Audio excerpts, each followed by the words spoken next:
Hi, everyone. Hello, everyone. So Jack and I are back as usual every week talking about a particular topic around the theme of entrepreneurs. Let's do it. We just kind of pop in to encourage you to take action and then get out of sort of analysis paralysis and do that next thing that is calling you to do, whether it's to grow your business, start a business, step into your leadership in a different way at work, in a job. And so we talk about entrepreneurship. We also talk about stuff in the workplace. Um, so today is a little bit more around entrepreneurship. We're going to talk about marketing, which I'm really excited about, Jack, because I think it's one of my favorite topics to talk about with you because you are so creative in this realm. Um, and so the topic today is finding your ideal marketing strategy, which from what I see in the entrepreneurial world is something that's really daunting for people. We tend to think that we have to do all the things, that we have to follow all of the rules or all of the recent trends.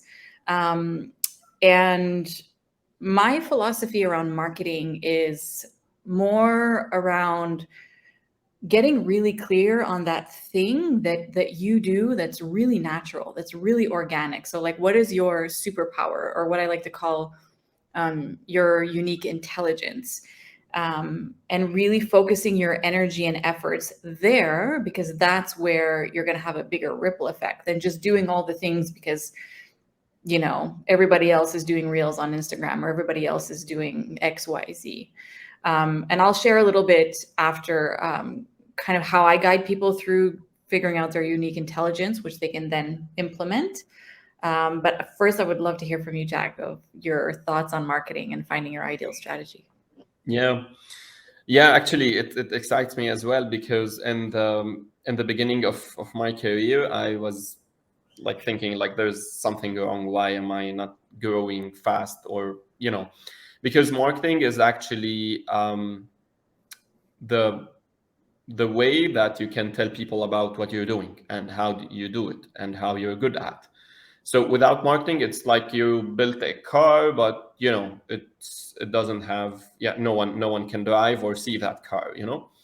Um, so yeah, it's actually the way that we tell people about what we do and about us and about the value that we're going to provide.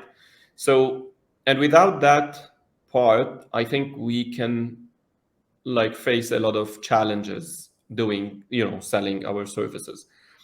Um, Being creative in marketing is not being creative in digital media or digital content. You can be creative, but you don't sell anything. Mhm. Or you're not able to generate leads, or not being able to sell your products or your services. So being creative in the marketing context is different than being creative in design, because sometimes we end up as entrepreneurs, we go on a platform, design platform, especially now we have easy platforms like Canva. We go and start designing and creating, and then we just publish it, and we have zero engagement or zero lead generation, because it's about being creative in the way we deliver the message, and not the design, being creative in the design. And to be honest, I tried many ways, and I still try. I still keep trying. We have to keep trying, because it's not about a template. Like you mentioned, everyone is doing reels, everyone is doing lives, videos. This is just a way to do it. It's the channel that we are choosing. But Okay. technically, we need to see what works with us, with our product, with our brand. So it's very important. One misconception that we need to mention before we go into the details is that you don't need to be everywhere. This is a big misconception. This is a mistake, actually, because we exhaust all our resources being everywhere, but not being strong, powerful in one place. But yeah, it's like without marketing, I mean, business doesn't exist. Hmm. So you believe that we have to be in all the places, or we don't? No, being in all the places, unless we have like 5 departments, one department for every channel, then that would be good. But posting the same content everywhere doesn't help. Right. And being everywhere, like splitting our efforts and engagement in all the channels doesn't help. And this is a mistake that I've been doing for long, when I started my business, and recently, for some products or services, maybe I'm still doing the same. It's I know that it's hard to face that. Like, you have all the channels, so why you're not there? But Right. again, focusing on that channel, because I see marketing like the engine that generate sales for you, that generate leads for your business, and Mhm. not taking care of that engine, splitting the resources, is gonna cost you a lot of years, of trying, Right. um, yeah, randomly. It's when you focus on one channel and then focus on another later on. It makes a big difference, because you will grow in that channel, and then when you grow, somehow it becomes sustainable. Right, right, right. Yeah, I think it's something that a lot of us do as entrepreneurs. We just, create the one post and the one visual, and we just like splatter it Uh-huh. all over the place. Yeah. And it's true, like the people who are on LinkedIn, or the energy on LinkedIn, is so different from Instagram, or the type of content that you want to engage with. If you're hanging out more on LinkedIn, is very different than Instagram or TikTok or Facebook or whatever. So I think that's a really good point. And I think what you said before also about just getting really clear on your message, or like the value of what you're putting out into the world. I think that's the first step, so that you're really clear on, like, marketing is about sharing the thing that you have to offer and why it's valuable and how it can change people's lives. So I think that's the first thing. And a resource that I really love is, because it gets us out of like the tiny little details of our offering and more around like the impact of it, is Start With Why by Simon Sinek. Mhm. There's his YouTube video, his TED Talk video, his book. There's all kinds of things. And it gets you to kind of look at your offering from a higher level perspective of why you do what you do. It's not so much about what you do, but why you do what you do. And I think from what I've seen, you're really good at expressing that, Jack, in your communications, in your content, and all of that stuff. Like, we can feel the why behind the work that you're doing. And then the work that you do kind of happens in many different ways. It happens through Brain Digit, it happens through the UN work, it happens through your leadership work, and all kinds of different ways. So we can have several vehicles, but understanding the kind of common thread behind why you're doing it is important. And then I really believe in, like, this is something I do with my clients and in the school, is helping people get really clear on what I call your unique intelligence. So what is it that you just do so naturally, so easy, that it's your superpower?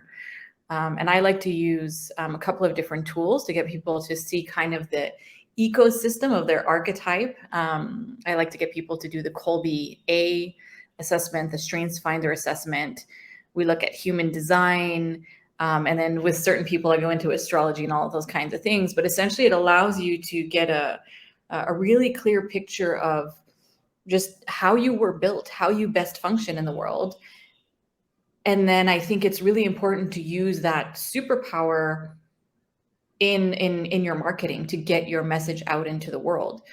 Because if like, to use a really simple example, um, if making I don't know, pre-recorded videos is something that makes you want to like vomit every single time you do it, the Yeah. energy is going to go into that to put your message out into the world, doing it that way, just because right now, let's say video is the big thing, you're not going to build momentum.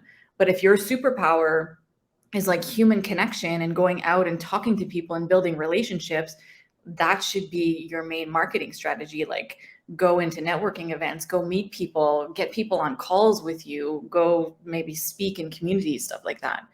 So I think it's really important to get clear on the why of what you're doing, and then your unique superpower. And then as you can build a team and get people to come on who have complementary skills to yours, to maybe enhance marketing in in a different in a more expansive way that's maybe beyond what your skills are. Yeah.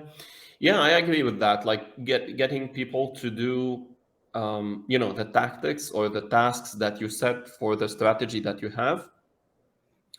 But I need to mention something. It's a kind of a confession that I've been looking for someone to take care of the marketing strategy for the last 12 years. Okay. I never find and I never found one. Why? Because everyone wants to do the job like, okay, tell me what should I do and I'll do it. Right. But what do you need exactly Right. to be doing for your business? It's only you, that especially as an entrepreneur, because no one is going into your mind and understand what you're planning. And again, whenever you make it clear enough, you think like, okay, you make it clear enough with a team or maybe an expert in your team. And then when they put it in a strategy, you think like, no, this is not actually me. This is not what I'm thinking Yeah. about, because we never, our mind is constantly changing because we are open to all ideas as entrepreneurs, and because we know the price of not following our intuition, Mm-hmm. that we're gonna get bored and that we're gonna stop. Otherwise we would go and get hired in a big company, and we get all the resources, get all the position that we want, and whatever that is, just by investing our time in that company. Mm-hmm. So we Mm-hmm. don't do that. And whenever we have someone coming and telling us that you need to do one, two, three, and I've Mm-hmm. been thinking like, okay, I need that person. I can pay any amount just to get someone and tell me what I need to do. And there's no one. I hired companies, I hired other teams, subcontracting, Yeah. employees, no one, like literally no one. And it was exhausting. It was really like causing me a big anxiety, until I understood that it's me. Like no one can come and just draw that strategy, and it doesn't need time. It just need to get you know that confidence that only you can draft that strategy. And then Mm-hmm. when you set that strategy, okay, you break down to minor tasks and keep it like repetitive tasks. And Mm-hmm. using SOPs is amazing because you just put all the details in one document, and every team member who comes to do these tasks, you just share that document with like 30 minutes call, and that's it. And they Yeah. keep repeating that, Yeah. um, and then whenever you need to update the whole structure, which is will be happening every week, because you're never okay with what you did, Mm-hmm. um, you just try to slightly update that structure. I mean, Yeah. yes, we don't like the structure of the large enterprises where everyone is just doing what they need to do, and not having to think about it. But again, we need to have that hybrid system. So we need to systemize the marketing plan, what we have in the Mm. marketing, whatever should be done, and the strategy, the content strategy, to keep it open to Yeah. what we are doing until you find that one single um, way to talk with people. And another thing is, to keep talking to people. Mm. It's dangerous to stay with your ideas, just not talking about your ideas and keep repeating and changing and transforming ideas without Yeah. going back and talking with your team, with other clients, with people in the same field. It's nice, join webinars, join meetings, whatever it is. Talk about it. That was like some powerful tactics that I did when I was trying to put my marketing in the right way. Yeah, and that's when we were talking about business. This is easy to set whenever you're talking about the personal branding that you're doing, because as an entrepreneur you're always in the front of your business.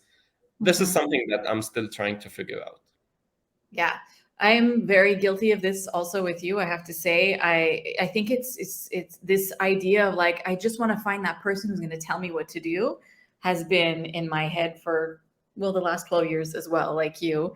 And I think one of the things that we need to remember is marketing is it's a very like, it's a living, breathing thing. So we have this like dream of finding this one strategy that we can implement and then we can just keep flowing with it. But because we evolve and grow so fast as entrepreneurs, and we're creatives and we always have these next ideas, which is one thing that I have seen being one of the biggest struggles in businesses, because I also work with teams and business owners sometimes.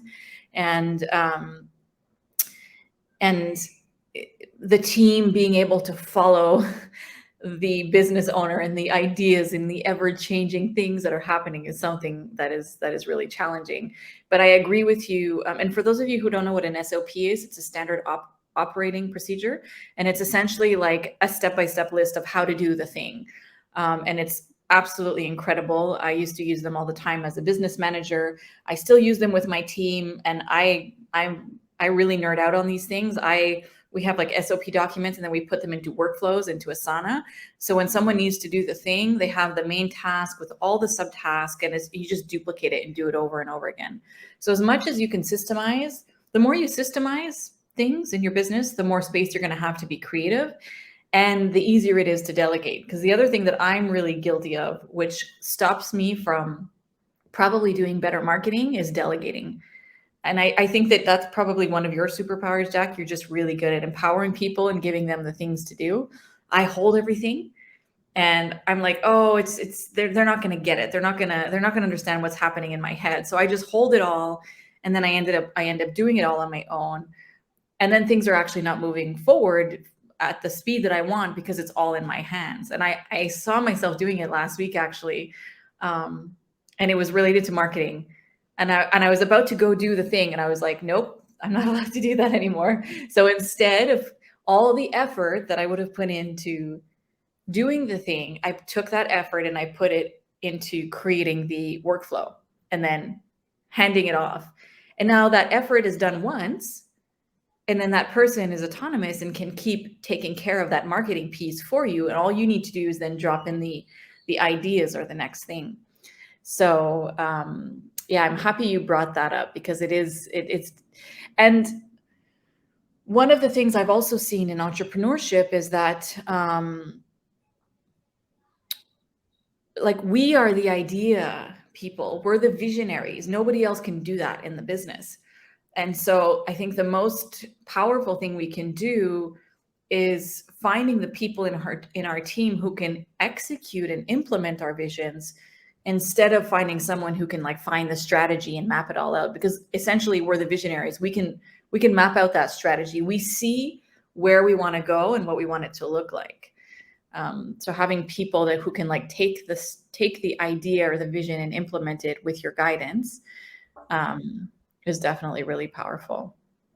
Yeah. By the way, there is one idea that changed this delegation thing.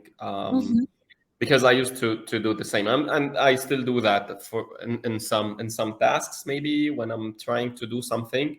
But remember this: like, whoever has a problem with delegation, you have to think like delegating one of your tasks, especially the tasks that you need to do every while, even if your team member can do it like in 20% perfect, it's better than you doing it 80% perfect.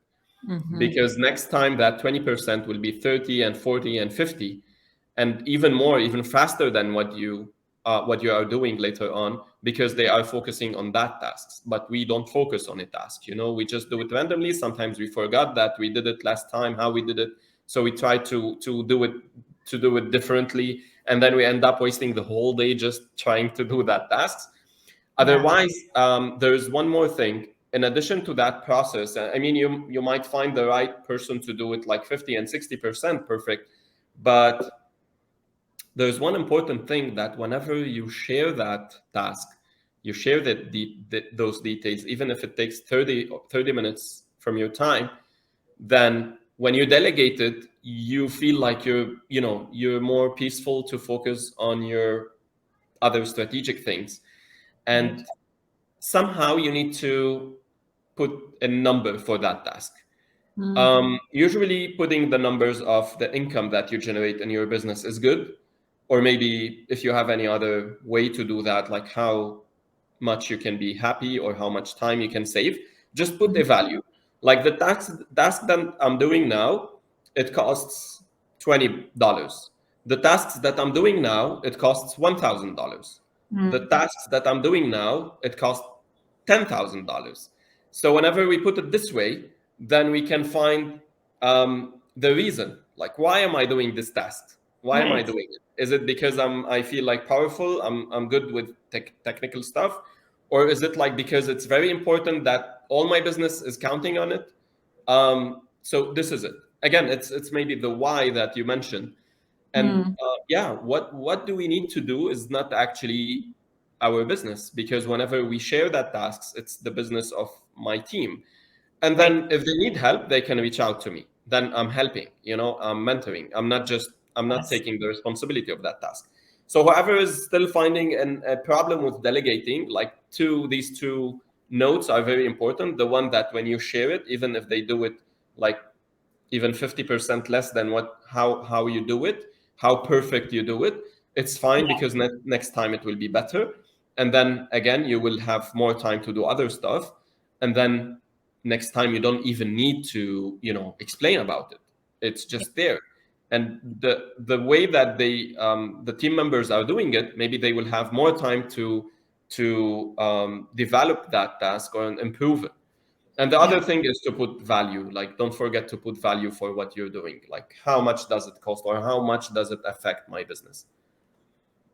You know, the vision I was getting as you were speaking, which I think really puts things into perspective, is what we're doing when we're holding it all and trying to do all the things is essentially if you would take a flight and the pilot would also be the like serving the food and doing all of the flight attendant stuff at the same time. You'd be like, Ah, what? Why is he not? Why is he not flying the plane? Like yeah, that's what exactly. Yeah, I love it. Yeah. that's what we do. We go from like trying to be the pilot and then like going to be the flight attendant and serving the food and cleaning up, and it's just like it makes no sense at all. You can't do both because you can't fly the plane and go to the destination while doing all of those random things at the same time. So, anyways, hopefully that was helpful. I just got that vision as you were speaking. Yeah, it's Um, nice actually. It can make a great like the post that we share usually on to explain things. It would be great, like the airplane is going down because the captain decided to do the food. yeah, serving food. Yeah. Oh my goodness. Yeah, totally. Totally. And I'm curious about, I know we're kind of going into delegation a little bit, but I feel like it's relevant to the marketing because, again, people just get stuck in marketing. Like they know they need to do the thing, but they don't know how to implement the vision and get it out of their hands and see it actually come to life. Like one of my dreams is at some point to be able to hire like one person per social media platform. So like a LinkedIn specialist, an Instagram specialist, a Twitter specialist. And we drop the vision for the week or the month of the marketing, and everybody is able to go off and do like implement the vision and the marketing plan in the very unique way on each platform. That's obviously like a future vision.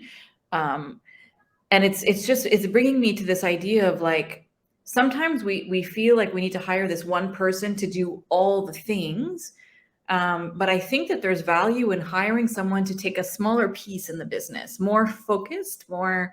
And maybe this social media thing is not the best way forward, but I feel like there's value in being able to give someone something small to start with, or a focused part of your business to work on. What are your thoughts on that? I think, having a separate person or team for every platform is amazing, because we need, like, social media is not, one entity. Every platform that was created for a purpose, with a Yeah. different audience, with a different type of content. Yeah. So you cannot see like one expert in 4 or 5 social networks. I mean, you can find, but it's always like if you have one LinkedIn expert is way better than having me expert in 5 platforms, definitely, Yeah. because they're focused. Now, what you can do, I mean, I know it's a vision, but the vision is, it can become impossible if we don't put it, in strategy. And Hmm. how I see it, or everyone who's thinking, like, I mean, it's very valid what you're thinking of, but in order to be there, I think we need to first, this is why I mentioned that we need to focus on one social media platform.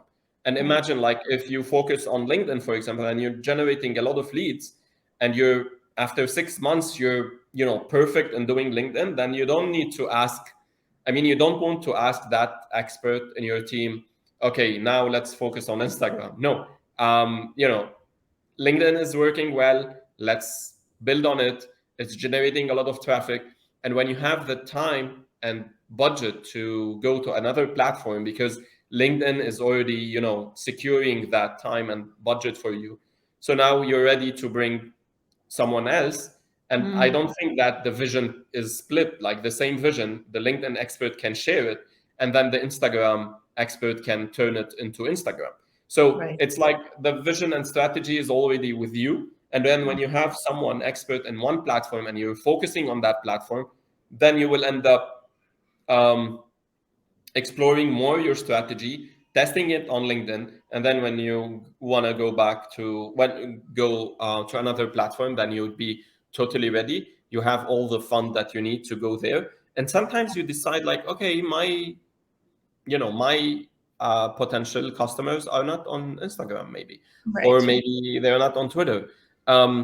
And you need to define like, okay, I might have like 5% of my leads from Google My Business, and then is it worth it to go there or not? This is a good analysis to do. Even if you hire someone just to do the analysis for a couple of weeks, Yeah. it is worth it, because you will end up burning all your resources and your time on that platform. So this is why, like, your idea now is exploring or defining or explaining what I mentioned in the beginning, like focusing on one platform, and then it can go gradually to go to other platforms. And don't forget that you have emails, you have articles to boost your SEO, you have medium.com, LinkedIn posts, you have a lot of platforms, not just the platforms that we just mentioned, but then you can hire someone for email marketing. It's important. And then you can hire someone else to write articles on a couple of platforms, create podcasts. Like, there's a lot of tools. I mean, these are technical tools, but if we don't have a strategy, it all can be, we have like millions of platforms. You will end up just burning your resources there. Yeah. And there's always new ones, and the algorithms and the strategies are always changing. So yeah, I think there's huge value in just like focusing, doing less, like that, this whole idea that less is more is really relevant, I think, when it comes to marketing. And we think that we need to do more and more and more. And so like something's not working, and so we do more and more and more. And then it just kind of dilutes our message, it dilutes our actions, our efforts, our money. And so when you scale down and you do less and you do things in a more focused way, it allows you to leverage then everything you're doing in your business. So I think exactly. that's a really good point. This was really great. I was really excited about this conversation. I feel like we could, I don't know, I'm kind of tempted to, next week, I think might be our last session before the holidays. Yeah. Anyway, we'll see. But I'm wondering if we could maybe next week kind of go deeper into this topic and actually brainstorm like creative ways to market. I'm tempted right away to go into the story about when you ran for that political thing in Lebanon, because you there was so many creative ways that you went about that were really relevant to your unique kind of genius, your superpower. But maybe we can go into some like kind of practical ways and ideas next week of how you can get creative with your marketing. Unless there's another topic that you're feeling excited about. Yeah, no, it's a large topic. Like, we can talk about a lot of topics inside it. But yeah, I think like most of the questions now, if for everyone who's watching, like, it will be like, what should I do? And what is, you brought a lot of topics, to the table. So what is my next step? So we can find a couple of examples for entrepreneurs who can do actually the steps that they can do to start, talking about their business, their service. And sometimes it's like, you inside the business, you are the face of your business, or not. So we have like 3-4 scenarios that we can talk about. And then it was not easy for me, like as you mentioned, when I was running for the political campaign, because I'm coming from a professional field, and then politics is not professional, it's like They literally pretend. working with everyone. You don't have a specific audience, you're talking to everyone, literally everyone. Yeah. Of course, youth and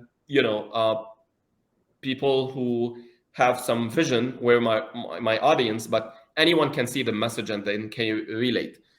So this is the opposite that we do in business, because in business we focus on a niche, and then Mhm. focus our marketing on a niche. And this is something I think we need to extend next time. Focusing Mhm. on a niche, focusing on a specific channel and a specific engine for getting marketing, because at the end you're not doing marketing to just do marketing. Right. You're doing marketing to generate leads. Otherwise, if you want to be famous, then yes, let's talk about the omni-channel marketing that you can do everywhere. But Mhm. if you want to generate leads as an entrepreneur, you need leads to survive, to start your business.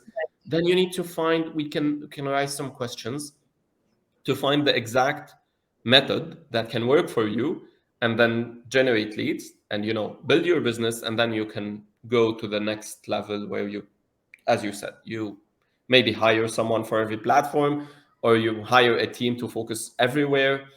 But you need that, one engine. And then when you learn how to do that, when you practice it properly, you can replicate on other channels the same way that you did. But I mean, not technically, but in terms of not content, but in terms of the strategy. So yeah, I created this plan, let's create another plan and another plan, and it all generate leads to the same Yeah. funnel, which is your lead generation for business. So yeah, I think we can get deeper into that, and maybe we can have a couple of examples to also explain. Yeah. Yeah, I love that. I think that sounds like a really great idea. And I would love for us to kind of unpack this word leads next week, because I think that there's a lot of negative feelings around the word leads. People get Oh, really scared of that word, and it's like feels icky and manipulative. And I think, and I think there's a good reason for people to feel that way around that word, because I do think that business in the online world kind of maybe got a little bit imbalanced in the last few years. But if you think about your lead as just the person that is really dying to have that solution that you have, that they're looking for, and you look at, leads being more of the people that you get to impact, that you get to make a difference for, your perspective around your marketing can really shift. So we can go into that as well. Yeah, yeah, sounds. thank you for bringing that. Actually, this can be another topic, how to get rid of the guilt, because you are helping Mhm. people. Now, the lead is the technical word, but at the Right, end, there's a person on the other side. And this is something that I tend to mix, because I'm in the humanitarian field. right. I love to bring the human aspect in business, but the technical words, I think everyone should be learning and defining it properly, Mhm. because it's the way we communicate as business people together. But Yeah. whenever you're talking about, talking to a person, you are helping that person. And this is something we need to talk about, it to change actually the perspective of the sales that we have, and the feel of guilt, like, we're targeting, or we're hunting, or whatever those Hunting. words in sales. Yeah, there's, like, I've been in many sales conferences, Yeah. and for me it's scary, to go, and it's not me, yeah. So we need to change that, because you are helping actually people. And if you can't help, just, it's amazing that you can say, like, I cannot help you, but Right. there's someone that I can help, that you can help you at, Yeah. and then you go forward. Yeah. Yeah. I love that. Well, maybe we have two more sessions then before Christmas, because I do think that that's really important. Yep. All right. Exactly. Well, we're excited to see you guys back next week. Feel free to reach out to Jack or myself on LinkedIn. Jack has some really great stuff happening within Brain Digits, his company. I have some really great stuff happening within the School of Intuitive Leadership. We've got lots of resources. So any way in which we can support or help, please don't be shy to reach out. And yeah, excited to be back next week to dig into marketing a little bit more. Yeah, same here. Okay, everyone. Bye, We'll everyone. see you next time. Bye Bye. then. Bye.